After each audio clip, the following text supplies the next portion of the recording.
So when I first decided that I wanted to do this series about my own personal journey with myelofibrosis, I instantly decided that the best way for you to get a grasp on not only my journey, but just what myelofibrosis is and how I dealt with it and how it might help you to deal with it if you have it.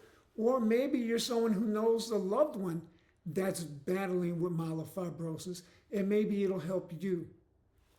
And so I decided that in episode 1, what we'll do is first we'll briefly define myelofibrosis. Now I'm only going to give a brief explanation because my specialist, Dr. Zogi, has agreed to come on during a later segment to talk to you in more depth about myelofibrosis.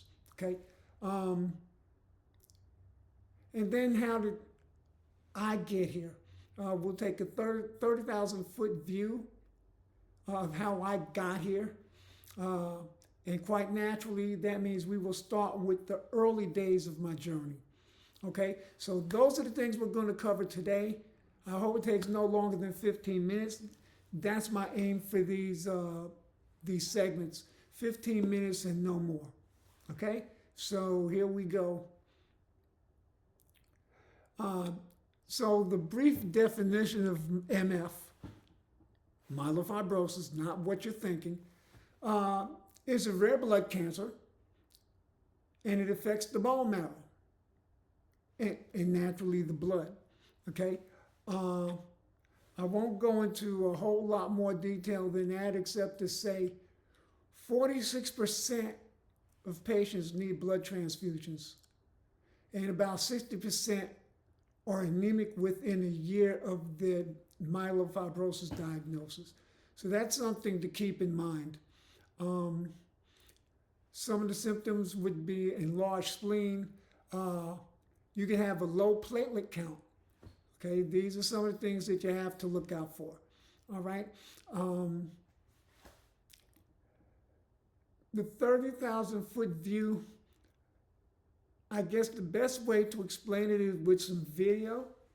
And so I'm going to insert some video and then we'll be back.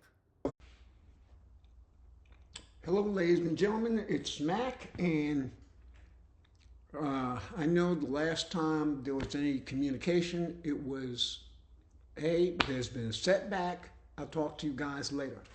And I guess in some ways I have to apologize, excuse me, for the short abruptness. But I was supposed to go into the hospital, as you all probably remember, on November 8th. I had a final set of tests on November 7th. The last box I had to check off didn't go so well. I tested positive for COVID. Needless to say, that knocked me out the box. You may have heard me coughing, you may have heard me wheezing, you may have heard me, for the better part of a few weeks, still coughing a little, but I'm past the contagious stage. But, I'm doing better. I'm doing better. And I'm now scheduled to go back to the hospital for admittance for real this time on November 21st, the actual transplant date. Get this, the day before Thanksgiving. Yeah, November 27th. This is going to be very short. It is go time. I arrived at the hospital. Everything's good, and now I'm just waiting for them to tell me my room number. Hey gang, it's Mac, and as you can see, I am laying somewhat comfortably in my hospital bed. So, just a quick brief update. As some of y'all may know, I got here this morning. Getting through it, admittance was seamless. It was quick. got up here, met the staff, the daytime staff. Of course, they've changed a couple of times since this morning, but everyone's been wonderful. I've eaten a little bit. They started putting me on my meds. And right now, just moments ago, I started my first treatment of chemo. And so now, for those of you who don't know, all right, this is one of those necessary steps in order for me to get the bone marrow, the new bone marrow from my donor. I have to go through this. I'm going to be all right now. Say around the 5th day of this. Yeah, that's about the time when I'll start feeling kind of funny, possibly. Nausea, maybe feeling a little pain, probably a little weakness. There's going to be things going on, but, it helps to be prepared for it, I guess. Prepared in terms of the fact that that something's coming.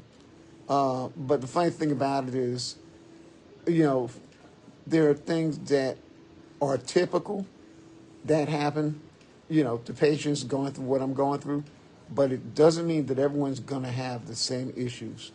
And so I may be fortunate in that instead of dealing with 8 different issues, I might deal with 1 or 2. It's possible. And so, meanwhile, so you go through this. The chemo zaps you of all your bone marrow, all your blood cells, the good and the bad. And then when it's all done and over with, I get a day or 2 to recover, probably a day. And then when the 27th gets here, that's when they're actually going to do the transplant. And so what they do, so in this case, the new bone marrow is going to be frozen. That wasn't the original plan, but because of my delays on my part, thankfully the donor agreed to freeze his marrow, and so it's here. It's going to be here, ready to go if it's not here already, and I think it is. And so it'll pop up on the day that I'm getting the transplant, and there are things that they have to do to prepare it. I mean, again, remember it's frozen, right? So they're going to have to go, and they're going to have to. I don't want to say microwave, but like defrost it, and bring it up to a certain temperature. And I'm guessing we're talking about regular human temperature, 98.6 or 7 or whatever it is, 96.8. I forget.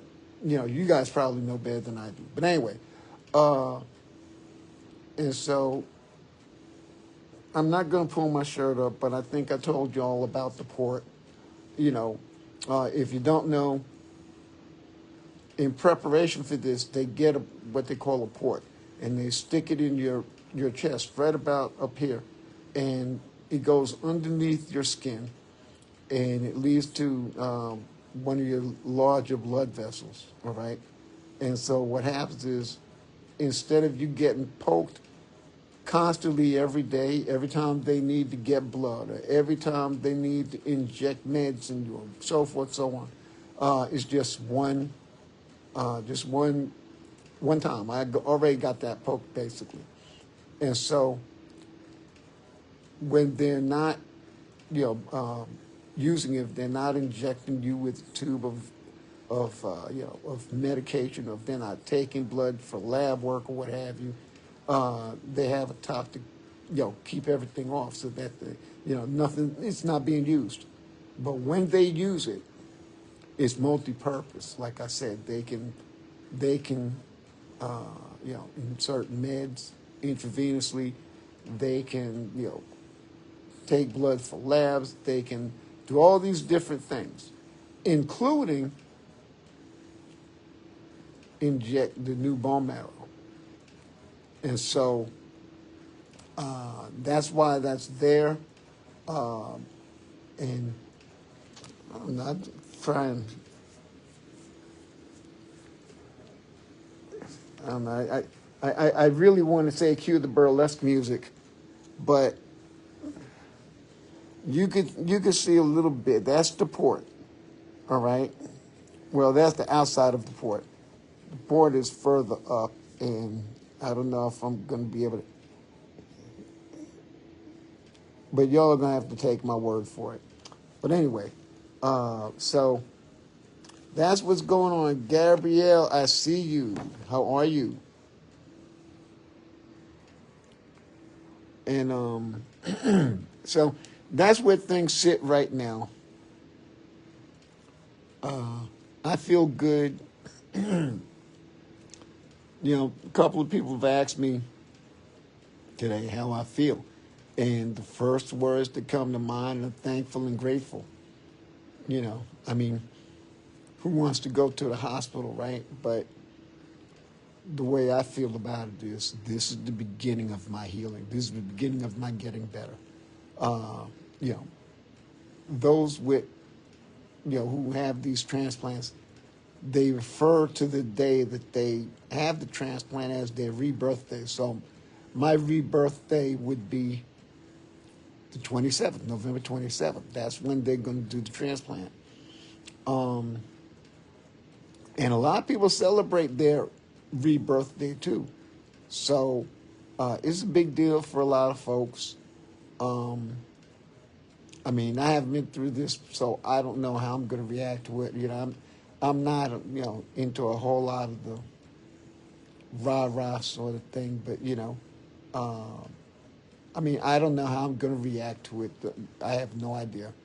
But in any event, I'm just grateful that I'm here, that I have this opportunity to heal, get better, hopefully inspire a few people along the way, maybe, and just go ahead and get this done so I can get on with my life. That's what I've been saying. I want to do this so I can get on with my life. So that's really it. That's really it, And we started this at about 10. It's almost 10:10 now. And that's 10:10 p.m. Central Time. And so so that's really it. So I just wanted to give you all a quick update. I'm going to try and give an update, short updates, maybe every other day. I'll give them when I think there's something meaningful to say. But, until next time, y'all know the drill. Be blessed, do something nice to somebody, and we'll see y'all again real soon.